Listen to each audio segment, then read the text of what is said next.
Hello everyone, myself Devi Siram from Department of Biotechnology, KL University. Now I'm here to explain about blue-white screening. Now let's get started. Introduction. Blue-white screening is a screening technique that allows for rapid and convenient detection of recombinant bacteria in a vector-based molecular cloning experiment. This method of screening is usually performed using a suitable bacterial strain, but other organisms such as yeast may also be used for this technique.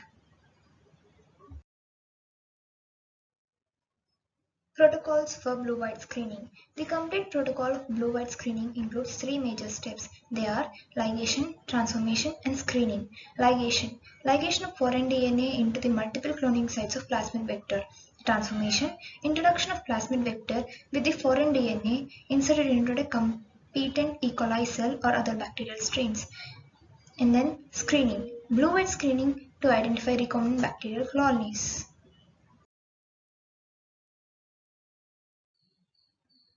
Why add a screen to your cloning strategy?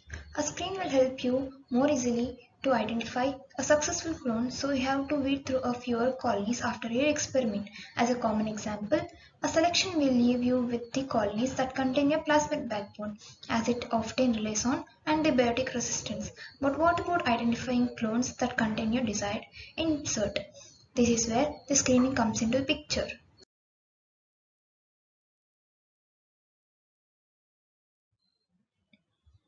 What is a blue-white screen? A widely used method of screening is blue-white screen, which relies on Lacsid gene.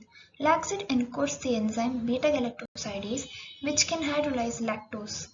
When the substrate X-gal is broken down by beta-galactosidase, it turns into an insoluble blue pigment, which does not contain any recombinant or gene of interest.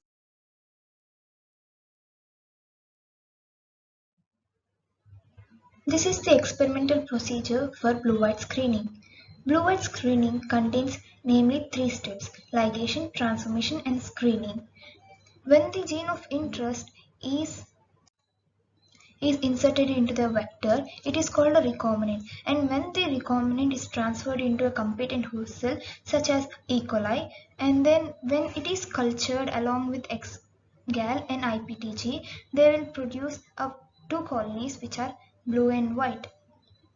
While white color colonies are observed when the gene of interest is inserted within the Lacsid region,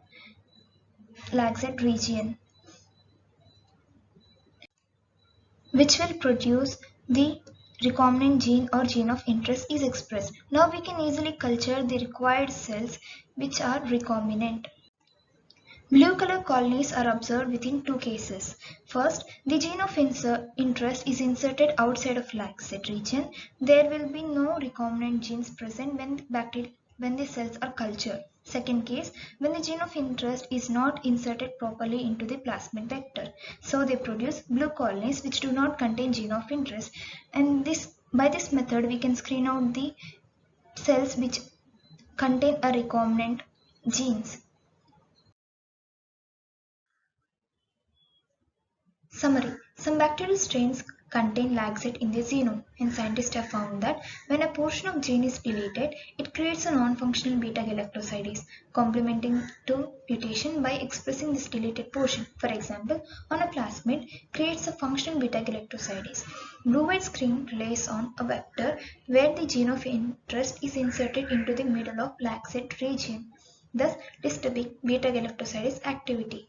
These cells, presumably the cells you want, cannot break down X-gal and are white. The cells that doesn't contain the interest are blue. So by this method means blue-white screening, you can easily screen out the recombinant cells which you want. And finally, thank you.